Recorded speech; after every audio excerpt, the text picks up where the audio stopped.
අයිබෝන් සුදසන සුබදසන එවනම දෙන්න ඔන්නදත් අපි සුදානම් ඔබ මුණ ගැහෙන්න නුගසෙනින් මෙතන සිට අපි අර පැය භාගයක් දැන් ප්‍රමාද වෙලා නැහැ මොකද පාසලේ මඩු කාලේ හින්දා අපේ දරුවන්ට හොඳම දේ ලබා දෙන ජාතක රූපවාහිනිය කටයුතු කරන එනිසා උන්ගේ කැමැත්ත මත ඒ අයට ලබා දිය යුතු දේවල් අපි උදෑසනේම ලබා දීලා තමයි නුගසෙනින් ඔබ මුණ ගැහෙන්නේ මේ අද සිතුවිලි නෑ ඒ නිසා චතුරිකා තමයි මාත් එක්ක අද අපේ වැඩසටහනේ ඉන්නේ එhmenan අපි මේ කතා බහත් එක්ක ඔබට හිතෙන්නේ කොහොමද දරුවන්ට බලපෑමක් කෙල්ලුණොත් බලපෑමක් කියලා කියන්නේ මානසික බලපෑමක් කෙල්ලුණොත් ඒ දරුවගේ අනාගතේ මොන වගේ තත්වයකටපත් වෙයිද සමහර විට මානසික රෝගයක් බවට පත් වෙන්නත් පුළුවන් මේ මානසික රෝගය පිළිබඳව බොහෝ දෙනෙකු කතා බහ කරනවා ඒ නිසා අපි මානසික රෝග පිළිබඳව අද උදෑසනින්ම කතා කරන්න තීරණය කළා ඔව් ඒ සම්බන්ධයෙන් කතා කරන්නට අද මැදිරියට පැමිණ සිටිනවා මානසික රෝග විශේෂ ආයුර්වේද වෛද්‍ය සමන් එස් හෙට්ටිගේ මහතා ආයිබෝවන් සුබදෑසනක් වෛද්‍යතුමා මේ අපි සාමාන්‍යයෙන් මනස අහලා තියෙනවා මනස කියලා අහනවා. ඒතර මනසේ ඇතිවන රෝගද මානසික රෝග කියන්නේ? ඔව් ධනංජය ටිකක් සංකීර්ණ ප්‍රශ්නයක් උදේ පාන්දරම මාවත යොමු කළේ. අපි කොහොම වුණත් මම හිතන්නේ අපේ වැඩසටහනට හොඳ ප්‍රවේශයක් වෙයි. මොකද අපි මේ කතා කරන්නේ මානස රෝග පිළිබඳනේ අපි ආයුර්වේදයේ සහ දේශීය පාරම්පරික වර්ගීකරණය කතා කරනවා. මේ මනස කොහෙද තියෙන්නේ කියලා ගොඩක් අය තර්ක කරනවා. මම හිතන්නේ ඈත අතීතයේ ඉතිහාසයේ ග්‍රීසියේ පවා දාර්ශනිකයෝ මේ ගැන කතා කළා. අපි ආයුර්වේදයේ මේ පිළිබඳ තියෙන ප්‍රවේශය මේ පිළිබඳ තියෙන විග්‍රහය පිළිබඳ කතා කළොත් එහෙම ආයුර්වේදයේත් අපි දන්නවා විවිධ ගුරුකුල තියෙනවා මේ මනස පිළිබඳ විවිධ අර්ථකථන තියෙනවා උදාහරණයකට ගත්තොත් සුශ්‍රුත ආචාර්යින් මේ පිළිබඳ බොහොම භෞතිකවාදී එළඹුමක් ඉදිරිපත් කරලා තියෙනවා ඒ වගේම චරක ආචාර්යවරයා මේ පිළිබඳ විඥානවාදී එළඹුමක් ඉදිරිපත් කරලා තියෙනවා අපි ආයුර්වේදයේ මේ දර්ශනීය කොටස අයින් කළා අපි වෛද්‍ය විද්‍යාත්මකව ගත්තොත් එහෙම පැහැදිලිවම ආයුර්වේදයේ සඳහන් කරලා තියෙනවා මේ මනස කියන එක ද්‍රව්‍යාත්මකයි කියලා මේ අපි ආයුර්වේදයේ ප්‍රධාන ද්‍රව්‍ය 9ක් ගැන කතා කරනවා ආකාශ පෘථිවි ජල අග්නි වායු කාල දික් මනක් කියලා මේකේ මේ මනස කියන එක ද්‍රව්‍යාත්මකයි. ඒක පැහැදිලිවම ආයුර්වේදයේ සඳහන් කරලා තියෙනවා. එතකොට මේ ද්‍රව්‍ය ශරීරේ පුරා ගෙන යා හැකි ස්රෝතස් මනෝ ዋහිනී කියලා අපි කියනවා. අපි කියනවා මධ්‍යන්ති උද්ගතා දෝෂා යස්මාදුන් මාර්ගමාසිතා මේ මනස වහනය කරන්නා වූ මේ ස්රෝතස් එහෙම නැත්නම් අපි ඇල මාර්ග කියලා කියනවා මේවා අවහිර කිරීම තුලින් අවහිර වීම තුලින් මානසික රෝග ඇති වෙනවා කියලා. අපි අර එතකොට අපි පිළිගැනීමක් තියෙනවා මේ මනස කියන එක මුළු ශරීරේ පුරාම විහිදිච්ච කොටසක්. අපි නිකන් අර ගමේ ගොඩේ කතාවක් තියෙනවනේ මේකගේ මුළු ඇඟ පුරාම මොලේ කියලා කතාවක් තියෙනවා සමහරට ඒකින්ද වෙන්නේ නැති. ඉතින් එහෙම ප්‍රවේශයක් අපේ ආයුර්වේදයේ තුල සඳහන් කරලා තියෙනවා. ඒ වගේම තමයි විශේෂයෙන් මේ බේල සංහිතාවේ ආයුර්වේදයේ පූජනීය ග්‍රන්ථයක් හැටියට සඳහන් වෙන මේ සඳහන් වෙලා තියෙනවා මේ සිරසක් තල්වාන්තරගතක් මනක් කියලා මේ මනස කොහෙද තියෙන්නේ මේ තල්ලයි මොලේ ඇතුළ ඔළුවයි අතර තමයි මේ මනස කියන කොටස පිහිටලා තියෙන්නේ කියලා. ඒ වගේම තමයි ආත්මවාදී කොටස ආයුර්වේදයේ එකතු වෙනවා මේ සත්වාත්මා ශරීරංච මේ ශරීරයේ සහ ආත්මය බැඳ තබන බැම්ම තමයි මේ මනස කියලා කියන්නේ. ශරීරයෙන් ආත්මයට වෙන් නොවි එක්තැන් කරලා තබා ගන්න පුළුවන් කොටස තමයි මේ මනස පෝෂණය කරන්නේ. අපි මේ ඇහැ කන නාසය අපි මේ පංච ඉන්ද්‍රියන් චක්කු සෝත ගාන ජීවා ස්පර්ශ කියලා අපි කියනවා. මේ අපි පෝෂණය මේ පංචේන්ද්‍රයන් පෝෂණය කරන තාක්කල් මේ මනස ශරීරයෙන් වෙන් නොවි ශරීරයකට බැඳ තබා ගන්න කොටස මෙන්න මේ කොටස තමයි අපි මේ ලෙඩ වෙනවා කියලා ආයුර්වේදයේ හඳුන්වන්නේ මේ ලෙඩවීම හරහා නොයෙකුත් තත්ත්වයන් ඇති වෙන්න පුළුවන්. එතකොට මේ මනස කියන්නේ එක්තරා විදිහකට භෞතික කොටසක් සහ අභෞතික කොටසක්. මෙන්න මේ පරාසය මෙන්න මේ වපසරය ඇතුලේ තමයි මේ මානසික රෝග මනස කියන එක ආයුර්වේදයේ විග්‍රහ වෙලා තියෙන්නේ. වෛද්‍යතුමනි දැන් අපි මනස කියන සාධකය ගත්තොත් දැන් අපිට කායික රෝග නම් අපිට පේන්න තියෙනවා. නමුත් මානසික රෝග කියන දේ අපිට පේන්නේ නැහැ. ඒ සම්බන්ධයෙන් කතා කරොත් චතුරිකා මං හිතන්නේ ඒක බොහොම වැදගත් ප්‍රශ්නයක්. අද ලෝකේ මානසික රෝග වැඩිවීමේ ප්‍රවණතාවයක් ඇති වෙලා තියෙනවා. අපි මීට දශක කීපයකට ඉස්සෙල්ලා ගත්තොත් එහෙම උදාහරණයකට ගත්තොත් ලෝක සෞඛ්‍ය සංවිධානය කියනවා අද වෙනකොට ලෝකේ මිලියන 450ක් මානසික රෝගීන් ඉන්නවා කියලා. අද ඉපදෙන දරුවන් 10 දෙනෙකුගෙන් එක්කෙනෙකුට අනිවාර්යෙන් තමන්ගේ ජීවිත කාලය පුරාවට ජීවිත කාලය ඇතුළත මානසික රෝග වෛද්‍යවරයෙකුට හමු වීමේ අවශ්‍යතාවය පැන නගිනවා කියලා විශේෂයෙන් හොයාගෙන තියෙනවා. ඒ වගේම තමයි හැම පවුල් 4කින් එක පවුලකම මානසික රෝගියෙක් ඉන්නවා කියලා ලෝක සෞඛ්‍ය සංවිධානය අනාවරණය වෙලා තිනවා. ලංකාව ගත්තොත් සමස්ත ජනගහන ප්‍රතිශතයෙන් 15% මානසික රෝගීන් ඉන්නවා කියලා හොයාගෙන තියෙනවා. එතකොට මේ තත්ත්වය ඇති වෙන්න මූලිකම හේතුවක් හැටියට අපි හඳුනගෙන තියෙනවා මේ මානසික රෝග හරිහැටි හඳුනා නොගැනීම. මොකද අපි දන්නවා උණ හැදුනොත් අපේ ඇඟ රත් වෙනවා. වකුගඩු අමාරුවක් හැදුනොත් අපි දන්නවා ඊට අදාළ රෝග ලක්ෂණ අපි ගොඩක් දෙනෙක් දන්නවා. අපි පොඩි ළමයෙක්ගෙන් ඇහුවොත් එහෙම ඒඩ්ස් කියන්නේ මොකද්ද? මැලේරියාව කියන්නේ මොකද්ද? නමුත් මානසික රෝගයක් කියලා කියන්නේ මොකද්ද? විෂාදය කියලා කියන්නේ මොකද්ද? බින්නෝන්මාදය එහෙම නැත්නම් ශෝකජ උමතු, සිත් පෙරළුම් උමතු අපේ දේශීය පාරම්පරික වර්ගීකරණය කරන මේ පිළිබඳ අවබෝධයක් නැහැ. මොකද මිනිස්සුන්ට මේ මොලේ ලෙඩවීම සහ මනස ලෙඩවීම සහ මේ රෝග ලක්ෂණ අතර තියෙන සම්බන්ධතාවය අඳුනා ගන්න අමාරුයි. උණ හැදුනොත් ඇඟ රත් වෙනවා. නමුත් මිනිස්සු දන්නේ අපේ මේ චර්යාව සහ මොලේ ක්‍රියාකාරීත්වය අතර තියෙන සම්බන්ධය.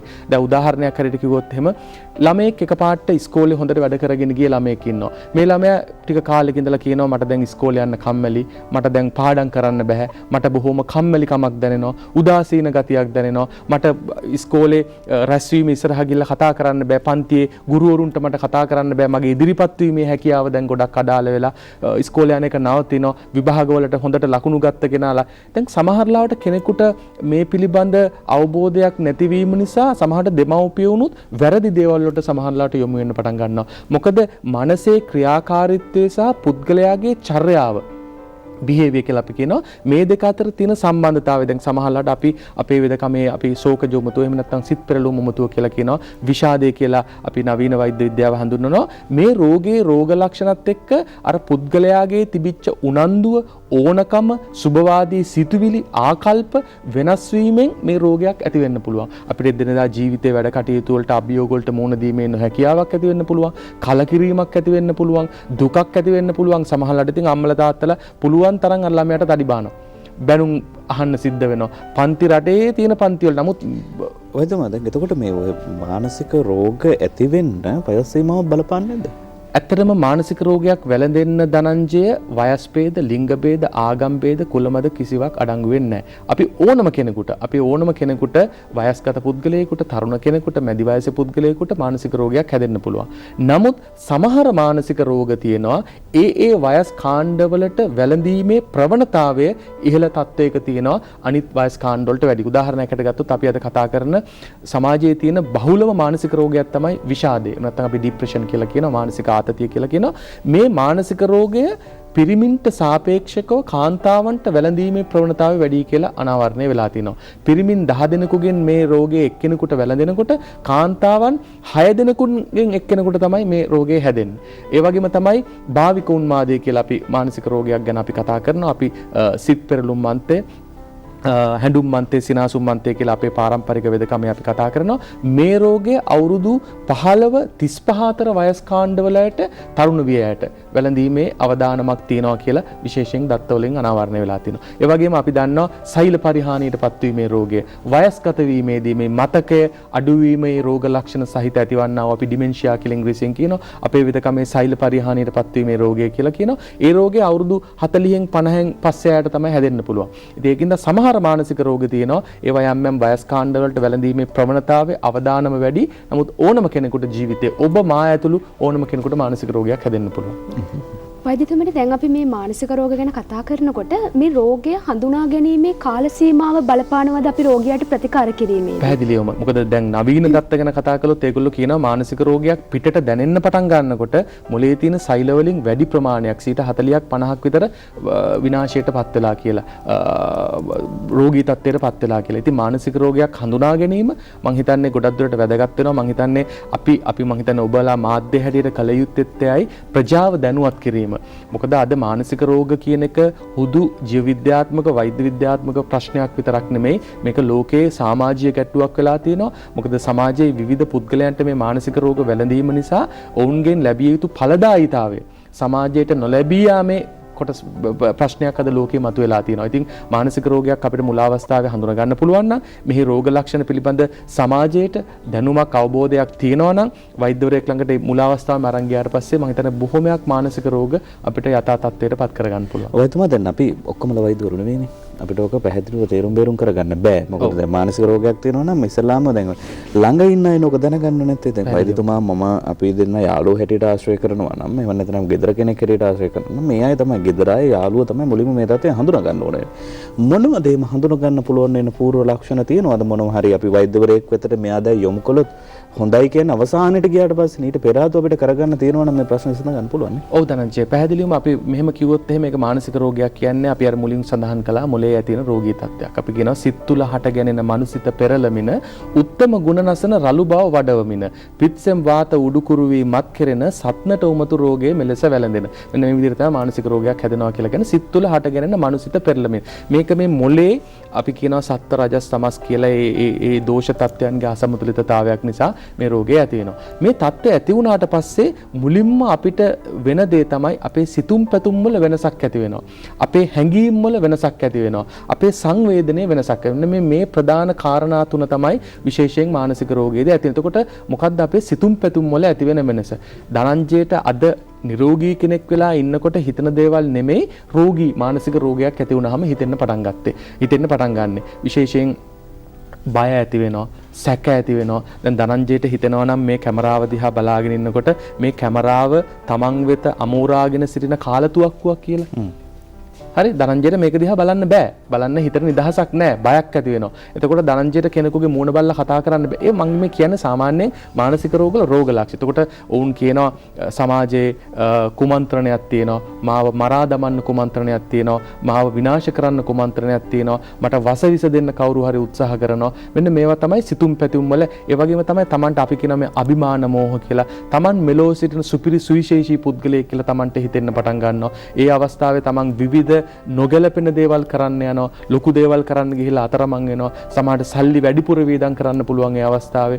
ඔක තමයි අපේ මේ සිතුම් පැතුම් වල. ඒකට හැඟීම් වල ඇති වෙන මෙන්න. අපි දන්නවා දුක, කනගාටුව, කනස්සල්ල අපි පෙරදා සිටපු අපිට වැඩිපුර සතුට දැනෙන එකත් ධනංජය මානසික රෝගයක්. වැඩිපුර දුක දැනෙන එකත් මානසික රෝගයක්. මේ හොඳට හිටපු කෙනෙක් අඬනවා නම්, වැළපෙනවා නම්, දුකෙන් ඉන්නවා නම්, කනගාටුවෙන් ඉන්නවා නම්, ඒ වගේම තමයි සංවේදන. අපේ මේ පංචේන්ද්‍රියන් අපිට කනට එක එක ශබ්ද ඇහෙන්න පටන් ගන්නවා, ඇහැට එක එක රූප පේන්න පටන් ගන්නවා. කනට අපි හිතනවා කවුරු හරි උන් නැවිලා කියනවා මට කවුරු හරි බනිනවා වගේ මට ඇහෙනවා. අල්ලපු ගෙදර මිනිස්සු මට මොනවා හරි කරනවා, මොනවා හරි කියනවා කියලා මාව විවේචනය කරනවා කියලා මට ඇහෙනවා. මේවා අපි කියනවා මේවට ඔඩිටරි හැලුසිනේෂන් එහෙම නැත්නම් ශ්‍රව්‍ය භ්‍රාන්තීන් කියලා අපි කියනවා. මෙන්න මේවා තමයි සංවේදනය. එතකොට අර ඉහත කියපු පළවෙනි කාරණා දෙක මොලේ ඇති වෙන තත්ත්වය සහ මේ සිතුම් තුම්වල හැඟීම් වල ඇති වෙන මේ වෙනස් වීම නිසා ඒ පුද්ගලයාගේ හැසිරීම වෙනස් වීමක් ඇති වෙන ඔන්න ඔතන තමයි චතුරිකා අපිට මේ රෝගියා පිළිබඳ මේ පුද්ගලයා පිළිබඳ වෙනසක් ඇති වෙන්න පටන් ගන්න. අර වගේ සිතුවිල්ලක් ආවහම ඒ පුද්ගලයාගේ එදිනෙදා ජීවිතේ වැඩ කටයුතු කරගන්න දැන් අර මං කියපු මුල හැඟීම ධනංජයට දැන්නොත් ධනංජයට මෙතන සැහැල්ලුවෙන් එන්නේ නැහනේ. ධනංජය නිමාඩුවක් දායි, දෙකක් දායි. අර ඉස්සර තිබිච්ච ප්‍රබෝධමත් ගතිය අපෙන් නැති වෙන්න පුළුවන්. ඒතර උනන්දුව නැති වෙන්න පුළුවන්. අපි රැකියාවට එන දවස් ගාන අඩු වෙනවා. ඉස්කෝලේට එන පාසලට එන දවස් ගාන අඩු වෙනවා. ඔහුගේ හැකියාවන්, දක්ෂතාවයන්, කුසලතාවයන් ටිකෙන් ටික අඩු වෙන්න පටන් ගන්නවා. මෙන්න මේක තමයි ධනංජය ගොඩක් වෙලාවට අපිට දැනගන්න, බාහිරට දැනගන්න තියෙන දේ. ඔබ කිව්වා වගේ මේ රෝගී තත්ත්වයන් වැඩිපුරම දැනෙන්නේ තමන්ගේ ළඟින් ඉන්න කෙනාට. අපි ස්වාමි පුරුෂයා වෙන්න පුළුවන්, බිරිඳ වෙන්න පුළුවන්, එතකොට තමන්ගේ අම්මා තාත්තා යාළුවෝ වෙන්න පුළුවන්. මේ හොඳට හිටපු කෙනා මොකද මේ එකපාරට වුනේ? ඉතින් මේ පිළිබඳ අපිට මේ රෝගී ලක්ෂණයන් පිළිබඳ අපිට යම් කිසි අවබෝධයක් තියෙනවා නම් අපිට පුළුවන් ඔහුට කතා කරන්න, ඇයට කතා කරන්න. එහෙම කතා කරලා ඔහුගේ හිතේ මොකද සමහර විට බාහිර කිසිම දැන් උදාහරණයකට හොඳට හිටපු කෙනෙක්ට දුක වැඩිපුර දැනෙනවා නම් සමහරට බාහිර කිසිම හේතුවක් නැහැ. දැන් අපි දන්නවා සමහර අම්මලා අපිට එක්කන් එනවා අනේ ડોක්ටර් මේ හොඳට හිටපු ළමයා ළඟදී ඉඳලා කෑම කන්නේ ඉස්සර වගේ ක්‍රීඩාවලට උනන්දුවක් නැහැ. අධ්‍යාපන කටයුතු උනන්දුවක් නැහැ. සමහරවිට ස්වාමි පුරුෂයා ඇවිල්ලා කියනවා මගේ බිරිඳ මේ මෑතකදී ඉඳලා මාගෙන තියෙන උනන්දුව ගොඩක් අඩු වෙලා. මගේ තියෙන සැලකිල්ල ගොඩක් අඩු වෙලා. ගෙදර වැඩ කටයුතු හරිම අපිලිවෙලයි. මානසික රෝගයක් මේක ඇතුළේ දකින්නේ නැහැ කවුරුත්. ළමයාට නිතරම ගහනවා, කේන්ති යනවා, රැයට නැගිටිනවා, මංගන ටිකක් අවිශ්වාසයක් ඇති වෙනවා. මේක සමහරවිට කෙනෙක් මේක රෝගයක් හැටියට දකින්නේ නැහැ. සමහරවිට මේ ප්‍රශ්නේ ඉවර වෙන්නේ අඩදබරයකින්, පොලිසියට ගිහිල්ලා. එහෙම නැත්නම් දෙන්න ගහගෙන ගෘහස්ත හිංසනයක් ඇති වෙලා මේ ප්‍රශ්නේ සමහරලාට තමන්ගේ දරුවන්ට බලපානවා. ඉතින් මෙන්න මේවා තමයි අපේ මනස ලෙඩ වෙනකොට ඒ පුද්ගලයාගේ චරිතය තුලින් පිළිඹුවන්නා වූ රෝග ලක්ෂණ. ඉතින් මේ පිළිබඳව අපිට දැනුවත් වෙන්න පුළුවන් නම් අපිට රෝගයක් මුල අවස්ථාවේ හඳුනා ගන්න පුළුවන්. දැන් මේ වගේ රෝගයක් චතුරිකා මේ වෙළඳිලා ඉන්නවා වෙන්න පුළුවන්. එහෙම නැත්නම් මේ වගේ රෝගයක්කට ප්‍රතිකාර කරන ක්‍රමවේද අපි දන්නවා අපේ රටේ තියෙන වෛද්‍ය ක්‍රමවේද ගණනාවක් තියෙනවා. මේ ක්‍රමවේද ගණනය ඇතුළතින් ප්‍රතිකාර ක්‍රමවේද තියෙනවා මේ හැම දෙයකටම. ඒකට ආයුර්වේද ප්‍රතිකාර ක්‍රමවේද ඔබතුමන්ලා කරන දේ පාරම්පරික කටයුතුත් එක්ක ඔබතුමා මේ ආයුර්වේදයට එකතු වෙන්නේ. ඒතකොට කොහොමද මේ වගේ මානසික රෝගයක් තියෙන කෙනෙකුට ප්‍රතිකාර කරන්නේ? ඒ අයට මොනවද බොන්න බෙහෙත් දෙන්න ඕනද? එහෙම නැත්නම් අපි සාමාන්‍යයෙන් ඉස කුඩිච්චයක් දා ගන්න කියලා කියන ඒ වගේ දේවල් තියෙනවද මේක ඇතුලේ? ඔව් ඇත්තටම ධනංජය අපේ ප්‍රතිකාරයේ ප්‍රධාන කොටස් තුනකට බෙදෙනවා. යුක්තික් ව්‍යපාශ්‍ර, දෛවක් ව්‍යපාශ්‍ර, සත්වාවදේචය කියලා. මේ යුක්තික් ව්‍යපාශ්‍ර කියන කොටස අපි මේ ඖෂධ භාවිතා කරලා කරන ප්‍රතිකාර ක්‍රම අපිට බලන්න පුළුවන් නම් අපේ මේ විවිධ සාම්ප්‍රදායික වට්ටෝරු අනුසාරයෙන් අපි මේ ප්‍රතිකාර ක්‍රම කරගෙන යනවා. මේ හිසට දාන විවිධ හිස ගැල්ලුම්, ඒ වගේම තමයි විවිධ තෛල වර්ග, ඒ වගේම කසාය වට්ටෝරු, මේ වගේ දේවල් අපි ගොඩක් දුරට මේ ප්‍රතිකාරයේ අඩංගු වෙනවා. මේවා අපේ ඒ සාම්ප්‍රදායික ඒ පුස්කොළ පොත්වල වට්ටෝරු වල මොකද මේ අපේ නීලම් මහර පාරම්පරික වෛද්‍ය ක්‍රමයේ මානසික රෝග චිකිත්සාව කියන්නේ ලෝකේ වාර්තාගත පැරණිතම මානසික රෝග චිකිත්සාවක්. අපි දන්නවා අපේ අදටත් අපේ දේශීය පාරම්පරික වෛද්‍ය ක්‍රම ඉතුරු වෙලා තියෙනවා. ඒ ඉතුරු වෙච්ච එක වෛද්‍ය ක්‍රමයක් තමයි මේ වෛද්‍ය ක්‍රමය. මේ ඔබ දකින්නේ අපේ හිසට දමන හිස ගැල්ලුමක්. අපේ විවිධ බෙහෙත් ಜಾති එකතු කරලා ඒ අනුසාරයෙන් මේ හිසට දාන එක. මේක අපි රෝගියාගේ තත්ත්වයේ රෝගියේ තිබෙන නියම අවස්ථාව තේරුම් අරගෙන තමයි මේ ප්‍රතිකාරය අපි තීරණය කරන්නේ. මේ විශේෂයෙන් මේ නිින්ද නොයෑමේ ගැටලු වලට බොහොම සාර්ථක ප්‍රතිකාරයක්. ඒ වගේම අර මං ඉස්සෙල්ලා කිව්වා අපිට ඒ කනට විවිධ ශබ්ද ඇහෙනවා, ඇහැට රූප පේනවා, මේ වගේ භ්‍රාන්තීන් තියෙන අවස්ථාවේදී අපි මෙවැනි හිස ගැල්ලුම් දානවා. මේක ඔළුවට බොහොම සහනයක් තියෙන ප්‍රතිකාර ක්‍රමයක්. මානසික රෝග වලට ලාක්ෂණික වෙච්ච ප්‍රධාන අංගයක් හැටියට අපි සාමාන්‍යයෙන් හිස කුඩිච්ච කියලා සාමාන්‍ය භාෂාවෙනුත් අපි කියන ඔයාටත් හිස කුඩිච්චයක් දාගන්න කියලා සමහරුන්ට අපි කියන අවස්ථා තියෙනවා. ඉතින් අත්‍තරම හිස කුඩිච්ච මානසික රෝගවලට පමණක් නෙමෙයි අපි සමහර අවස්ථාවල හිස රදේ වැනි අවස්ථාවලදීත් මේක පාවිච්චි කරනවා. නමුත් මානසික රෝග වලට තමයි මේ ප්‍රතිකාරය වැඩිපුරම කරන්නේ. එතකොට ඒ වගේ ප්‍රතිකාර බොහොම සාර්ථක මේ වගේ ප්‍රතිකාර වලින් අපිට ගුණ ලබා ගන්න පුළුවන්. ධනංජය අපි මානසික රෝගීන්ගේ දකින්න රෝග ලක්ෂණවල ප්‍රධානම රෝග ලක්ෂණයක් හැටියට අපි නිින්ද නොයාම ගැන අපි කතා කරනවා. මුන්ගේ නිින්දේ ඇති වෙන අක්‍රමිකතා මේ රෝගවලට ගොඩාක් ලාක්ෂණික වෙච්ච රෝගයක්. ඒතකොට මේ නිින්ද ඇති කරන්න මේ විවිධ හිස ගැල්ලුම් අපි භාවිතා කරනවා. මේකේ මේ ඔබ දකින්න අපි මේ තැඹිලි හිස ගැල්ම කියලා අපි හඳුන්වනවා. ඒ වගේම සැවන්දරා කිරි එලකිරි භාවිතා කරලා පාවිච්චි කරන දේවල් තියෙනවා. මේවා සඳහන් වෙලා තියෙනවා මේ සැවන්න මුල් බැවිල රැගෙන සුදු චන්දන දෙසි බලගෙන ඔසුතම්බා එලකිරියන හිස ගල්වා උමුතු නසන. මෙන්න මේ විදිහට තමයි අපේ පාරම්පරික පොත්පත්වල මේ ඖෂධ වට්ටෝරු පිළිබඳ මේවා තියෙන ගුණ පිළිබඳ විශේෂයෙන් සඳහන් වෙලා තියෙන්නේ. ඒ වගේම මේවත් අපි ඒ රෝගියාගේ දැන් උදාහරණයක් හැටියට අපි ගොඩක් සෙම්බහුල රෝගියෙක් ආවොත් එහෙම අපිට මේ වගේ හිස ගැල්ලුමක් අපිට ඔහුට හෝ ඇයට පාවිච්චි කරන්න බෑ.